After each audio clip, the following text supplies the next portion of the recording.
I know कि मुझे life में क्या करना है, मुझे अपने गोल पॉइंट्स पता है और मुझे ये भी पता है कि मुझे कौन से स्टेप किस टाइम पे उठाना है, लेकिन ये लेजीनेस बीच में आ जाती है और मैं कभी कुछ नहीं कर पाती। ये लेजीनेस बीच में आ जाती है, जिसको हम लेजीनेस बोल रहे हैं, इसका मतलब ये नहीं है कि आप पूरा दिन सिर्फ बैठे रहते हैं, कुछ ना कुछ तो करते होंगे। हाँ जी। लेकिन अपने गोल से रिलेटेड कम करते हैं। हाँ जी। और जो चीजें वो ज्यादा करते हैं, जैसे टेलीविजन हो गया, मोबाइल हो गया, ये जैसे लाइक अगर मैं स्टडीज कर रही हूँ, मैं स्टडी कर रही हूँ कुछ, तो मैंने ओनली सोचा कि अगर अच्छा मैं 1 घंटे में अपने 2 चैप्टर्स कंप्लीट करूंगी, बट 15 मिनट्स में मैं इतनी ज़्यादा बोर हो जाती हूँ कि अब नहीं करना। मतलब ये है कि जो लेजीनेस का एक कॉज जो आपने यहाँ पे वर्ड यूज किया, दैट इज बोर हो जाती हूँ। Is boredom the cause of laziness? कि जब हम कुछ बोरिंग करते हैं तब हम लेजी होते हैं, या जब कुछ इंटरेस्टिंग करते हैं तब भी हम लेजी होते हैं? जैसे आज का सेशन यहाँ पे आना इंटरेस्टिंग लग रहा था या बोरिंग लग रहा था? आपके पेरेंट्स ने जबरदस्ती भेजा है आपको यहाँ पर, या उन्होंने रोकने की कोशिश करी थी फिर भी आप लड़ झगड़ के आ गए? हुआ होगा ऐसा भी किसी न किसी के साथ में, पिट पिटा के आए हैं, चाटे वाटे खा के आए हैं, व्हाटएवर। नींद कितनों को ढंग से नहीं आई, मतलब एक्साइटमेंट था, सुबह अपने आप अलार्म से पहले उठ गए। तो क्या हमको समझ आ रहा है, जिस काम में हमारा इंटरेस्ट होता है वहाँ पे हम कभी लेजी नहीं होते। और ये भी हो सकता है कि आपको कुछ इंटरेस्टिंग लगता है लेकिन मुझे बोरिंग लगता है, तो जैसे ही मेरे से वो काम करवाया जाएगा तो वहां पर मैं लेजी हो जाऊंगा। तो इसका जो कनेक्शन है बोर्डम से है। जैसे एक बीमारी होती है ना, उसके कुछ सिम्टम्स होते हैं, ये कॉज नहीं है बीमारी का। जैसे फॉर एग्जांपल आपका पेट खराब हो रहा है, तो वो सब सिम्टम्स हैं जो भी कुछ हो रहा है। बीमारी का जो कॉज है वो कुछ और है। अगर उस कॉज को हम समझ लेते हैं तो there is a strong possibility दोबारा से वो सिम्टम्स आने बंद हो जाएंगे। लेकिन अगर हम सिम्टम्स को ही ट्रीट करने की कोशिश करते हैं तो हर थोड़े दिन बाद वो आते रहेंगे जब तक कि कॉज वहां पर पड़ा हुआ है। तो आपको देखना है कि आप कॉज को ठीक कर रहे हैं लेजीनेस के, या सिम्टम्स पे काम कर रहे हैं। वो पता कैसे लगेगा? जैसे ही एक्सटर्नली कोई मोटिवेशन आता है, यानी मेरी वीडियो देखी या कोई एनर्जेटिक सा गाना सुना, कर हर मैदान फतेह और ये वो, आपने कहा अब तो फतेह करके ही रहूंगा, मतलब भैया यही तो गाना चाहिए था, मिल गया। हाँ, और सुना गाना या मेरा कोई सेशन देखा, एकदम से एक्साइटेड हो गए, एकदम से चार्ज अप हो गए, लेकिन उसकी थोड़ी देर बाद बैक टू नॉर्मल। तो इसका मतलब क्या है? आप सिर्फ सिम्टम्स पे काम कर रहे हो, और अगर बार बार ये काम करते भी रहो तो इससे कुछ होने वाला नहीं। ये टेम्परेरी सॉल्यूशन है, देखोगे थोड़ी देर के लिए चार्ज अप हो जाओगे, फिर वापस से back to normal, back to normal, back to normal. दूसरा क्या है? परमानेंट। अगर आप इसके कॉज को अगर आपने पकड़ लिया है तो, कि एक्सटर्नली चाहे आपको कोई आकर के बोल रहा है कि मत करो मत करो, लेकिन आपके अंदर से आ रहा है कि नहीं, I am on the right path. ये बोले, वो बोले, वो बोले, कोई भी मुझे बोले, चाहे पॉजिटिव चाहे नेगेटिव, उससे फर्क क्या पड़ता है? मुझे करना है तो करना है। अब आपके ऊपर लेजीनेस हावी नहीं हो सकती। तो अगर ऐसा हो जाए तो काम हो गया। अब ऐसा कैसे होगा? वो सिर्फ तब हो सकता है जब अब किस तरह से हमारी ब्रेन काम करती है उसको ध्यान से समझ जाओ। हम क्या करते हैं, क्यों करते हैं, अगर वो हमको फंडामेंटल्स क्लियर हो जाए तो उन फंडामेंटल्स के बेस पे हम कोई भी इक्वेशन बना सकते हैं। Do you want me to go in the fundamentals, या फिर आपको स्टेप्स बताऊं? लेजीनेस से बाहर आना है, स्टेप 1 ये है, make a plan. Step 2 stick to it. Step 3 even if you don't stick to it, again stick to it. खत्म। आप कहोगे हाँ ये बढ़िया है, होना आना कुछ नहीं है। तो थोड़ा सा इसको डीपली समझने की कोशिश करते हैं। हमारी ब्रेन, आपकी ब्रेन नहीं, मेरी ब्रेन नहीं, हमारी ब्रेन इसी तरह से काम करती है, based upon pleasure, seeking pleasure and avoiding pain. क्या हम सुबह से रात तक जो भी कुछ करते हैं ऐसे ही नहीं करते हैं? जैसे भी आप एक्ट कर रहे हो, अपने आप से झांक करके देखो अपने माइंड के अंदर, क्या हम ऐसे ही नहीं एक्ट कर रहे हैं? Based upon reward and punishment. अब ध्यान से समझना प्रॉब्लम क्या है। यहां पे एक बहुत बड़ा कॉन्फ्लिक्ट है, बहुत बड़ा कॉन्ट्रडिक्शन है। जो भी आप करना चाहते हो उसके लिए जो करना पड़ेगा वहां पर पेन है। We don't want to go to school और कॉलेज और इवन एट वर्क। आप में से कितने वर्किंग है, इन द सेंस के जॉब कर रहे हैं? आप लोगों को काम पे जाने में मजा आता है, या जब महीने के एंड में जो मिलता है हाथ में उसमें ज्यादा मजा आता है? कि अगर बिना जाए मिल जाए तो अरे मजा आ गया। कि अभी अगर 6 days अ वीक है, वो 5 days हो जाए, 4 days हो, 3 days हो जाए, मजा ही आ जाएगा। मतलब समझ लो क्या हो रहा है। You want to avoid it, you want to avoid work and you want to get all the pleasures that comes through money. कि काम ना करना पड़े, मिल जाए फटाफट से जो मुझे चाहिए। तो अभी कॉन्फ्लिक्ट क्या है यहां पर? बहुत बड़ा कॉन्फ्लिक्ट है कि जो भी आप करने वाले हो उसका रिजल्ट आएगा बहुत बाद में, और ये भी श्योरिटी नहीं है कि रिजल्ट आएगा या नहीं आएगा। फॉर एग्जाम्पल किसी एंट्रेंस की आप तैयारी कर रहे हो, ये भी श्योरिटी नहीं है कि आप क्रैक कर पाओगे या नहीं कर पाओगे, और अगर ये श्योरिटी भी है तो कितने साल बाद जाके उसका रिजल्ट आएगा, 2 साल, 3 साल, 5 साल। लेकिन अभी रात में पॉपकॉर्न लिया और टीवी देख रहे हो, वहां पे प्लेजर कितनी देर में आया, इमीडिएट आ रहा है, तो ब्रेन क्या करेगी, इमीडिएट की तरफ ही जाएगी। ये पूरी की पूरी जड़ है जो हमको पकड़ में आ रही है। तो अब इसका रास्ता क्या है, इसका सोल्यूशन क्या है? अब होता क्या है, एक मजेदार बात आपको बताऊं, हमारे पास गोल्स भी होते हैं, ड्रीम्स भी होते हैं, लेकिन तब भी हम पेटी प्लेजर्स में उलझ करके रह जाते हैं। करना कुछ चाहते हैं लेकिन करते कुछ और है, जिसका हमारे गोल से कोई कनेक्शन नहीं होता है। अपने गोल्स को पोस्टपोन, ऐसा क्यों होता है? क्योंकि गोल्स तो है हमारे पास, लेकिन वो गोल्स या वो ड्रीम्स, उसमें एक्चुअल में कुछ है ही नहीं। मतलब उनको आप सपने तो बोल सकते हो, ड्रीम्स बोल सकते हो, क्योंकि ड्रीम्स किसके पास नहीं होते, सबके पास होते हैं। ड्रीम क्या है कि मैं अपने हाथ से एक रॉकेट बनाऊंगी, उसको मैं ना मार्स पे लेकर के जाऊंगी। कैसे बनाऊंगी, ये मेरे पास में एक कॉपी है, बस इसी के पेट फाड़ फाड़ के मैं बनाऊंगी। नहीं जा रहा, नहीं जाता, मैं नहीं कर रही, गंदा गेम है, मैं नहीं खेलती।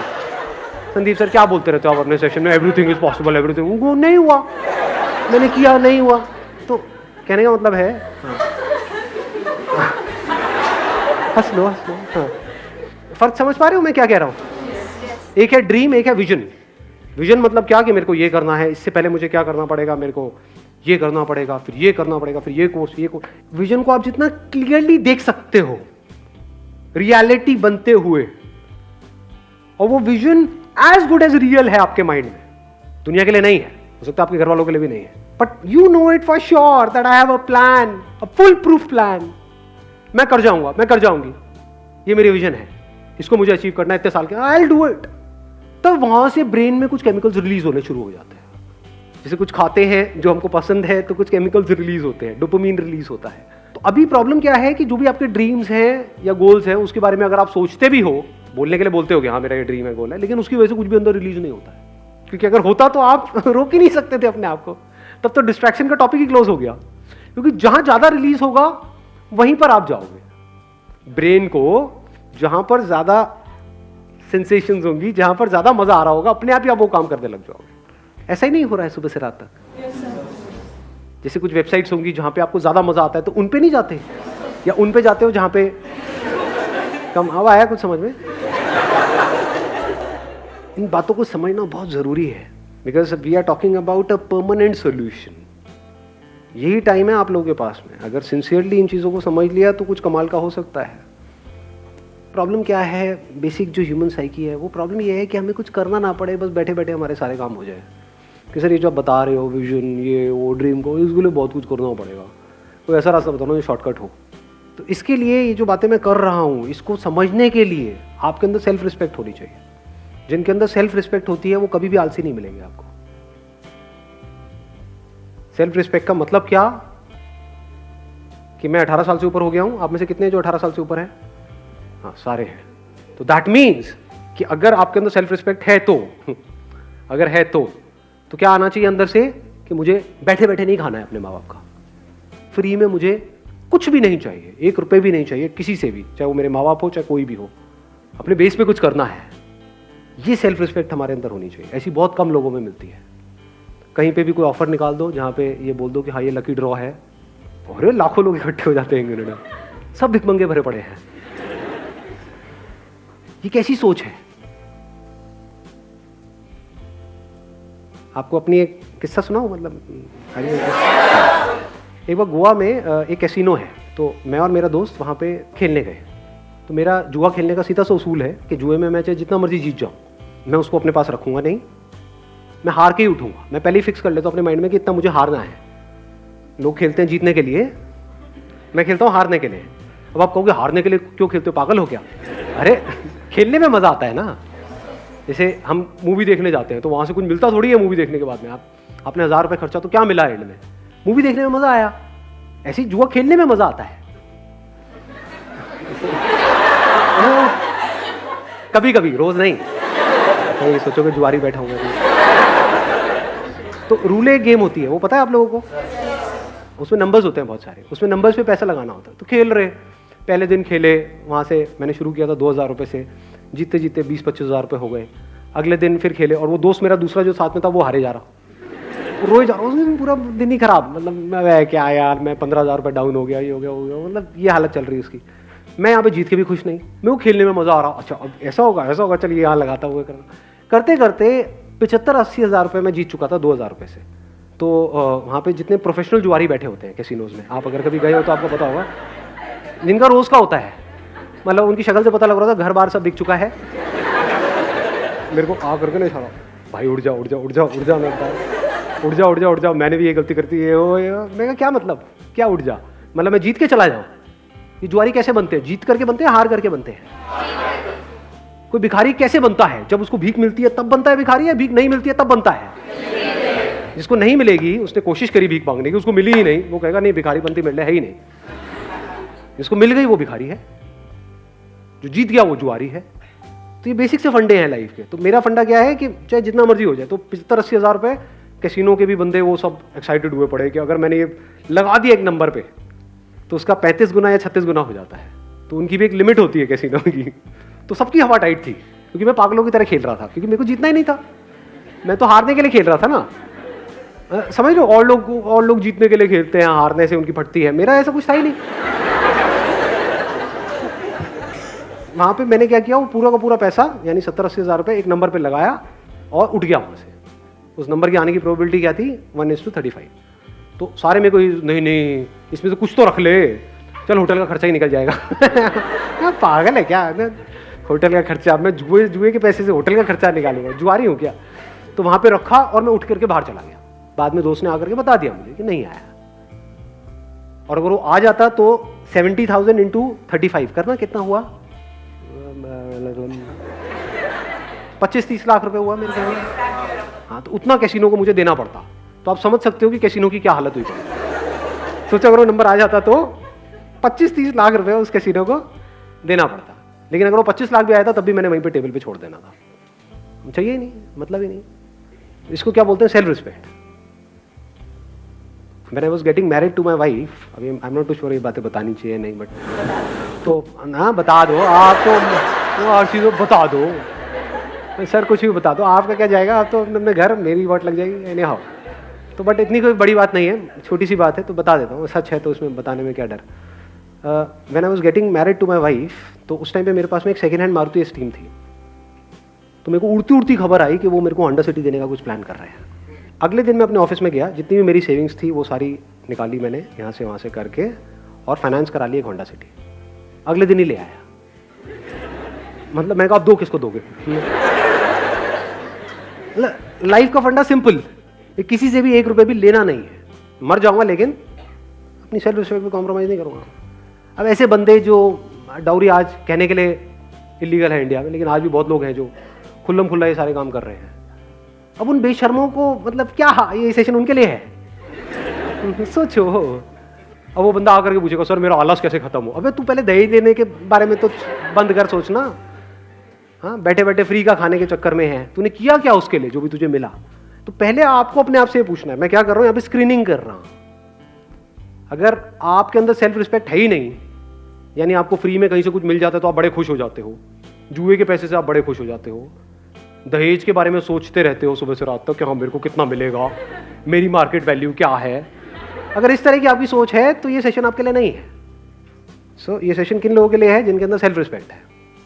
जब सेल्फ रिस्पेक्ट होती है तो फिर हम रास्ते ढूंढते हैं कि लूंगा तो नहीं किसी से भी 1 रुपये भी, तो अब कैसे, मतलब खुद को ही लायक बनाना पड़ेगा। तो वहां से लेजीनेस जड़ से खत्म होती है।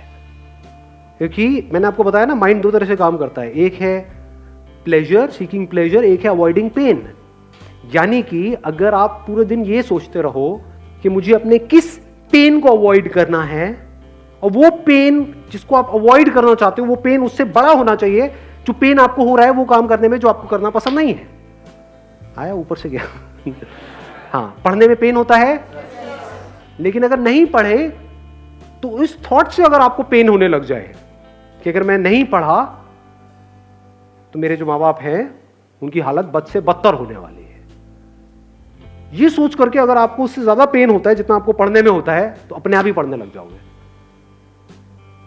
और दूसरी तरफ से मैंने क्या बोला है कि प्लेजर, यानी ऐसी सेंसेशन अंदर से रिलीज हो वो सोच करके विजन के बारे में जो उससे बड़ी हो, जो छोटी मोटी चीज़ों में, तो कामयाब हो जाओगे। और क्या कर सकते हो अगर इसको इंटेलिजेंटली यूज़ करना है तो? बोरिंग इंटरेस्टिंग का भी हमको फंडा समझ आया।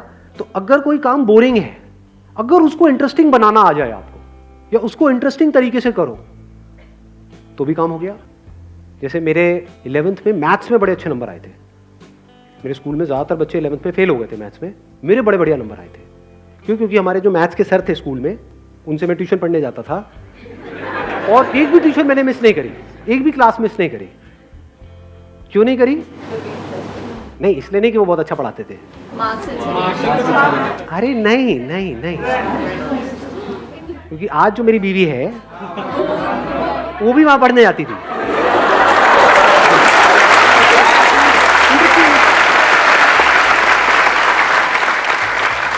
मतलब वो एक प्रॉब्लम देते थे तो सबसे पहले मुझे ही सॉल्व करनी थी वो प्रॉब्लम, क्योंकि तभी तो स्टाइल मारता ना, तभी तो मैं उसको पढ़ाने के लायक बनता पीछे से। तो समझे? नहीं आई बात समझ में? हाँ, मुझे इस लायक बनना था उस टॉर्चरस क्लास में जो मुझे बिल्कुल भी पसंद नहीं थी। ना मुझे वो सर पसंद थे, ना उनके पढ़ाने का तरीका पसंद था, कुछ भी पसंद नहीं था, कुछ और पसंद था। तो बोरिंग से बोरिंग भी क्लास इंटरेस्टिंग हो, एक भी क्लास मैंने मिस नहीं करी। बेटा मैं सर को कहता सर एक्स्ट्रा क्लासेस इतनी मर्जी, सर क्यों नहीं, सर व्हाई नॉट। दिमाग लगाओ ना कि बोरिंग से बोरिंग काम को भी मैं इंटरेस्टिंग से इंटरेस्टिंग कैसे बनाऊं। ऐसा कौन सा ट्यूशन सेंटर है इस सब्जेक्ट के लिए यहाँ, इसके लिए यहाँ, इसके लिए यहाँ, 5 ही तो सब्जेक्ट हैं, तो 5 अलग अलग चूज करो, अपना काम खत्म, हो गई पढ़ाई। अब कहाँ का मोटिवेशन चाहिए जी आपको? अब आपकी माँ बाप आपको रोक पाएंगे वहां पे जाने से? अब ये नहीं कि सारी यही हरकतें करने लग जाए, सारे मजनू बन जाए, पढ़ाई लिखाई होनी नहीं। But I am just giving an idea. मैंने आपको क्या बोला अभी, अगर आपने ध्यान से सुना है तो, I am talking about the fundamentals. अब इन फंडामेंटल्स को आपको कैसे यूज करना है वो आपके ऊपर है। ज्यादातर हमारा दिमाग क्या चलता है, आइदर और में चलता है। जैसे मैं बात करता हूँ अपने किसी सेशन में कि भाई मोबाइल की ये प्रॉब्लम्स है, तो लोग सामने से क्या बोलते हैं, सर क्या मोबाइल छोड़ दें? अरे अबे खच्चर, अबे घोचू, मैंने कब कहा कि मोबाइल छोड़ दे? और मोबाइल क्यों छोड़ना है? बट उसकी अगर आपको प्रॉब्लम समझ आएगी तो चांसेस है कि उसकी वजह से जो प्रॉब्लम हो रही है वो कम हो जाए आपकी लाइफ में थोड़ी सी। वो आपको देखना है कि आपको कम करना है, छोड़ना है, या जैसे चल रहे हो वैसे ही चलना है। That is your call. यानी जिस मंजिल तक आपको पहुंचना है, अगर वो मंजिल बिल्कुल क्लियर है माइंड में, and if you are really passionate about reaching there, वो मंजिल आपको साफ नजर आ रही है, तो रास्ता चाहे जितना मर्जी मुश्किल हो वो भी अच्छा हो जाता है।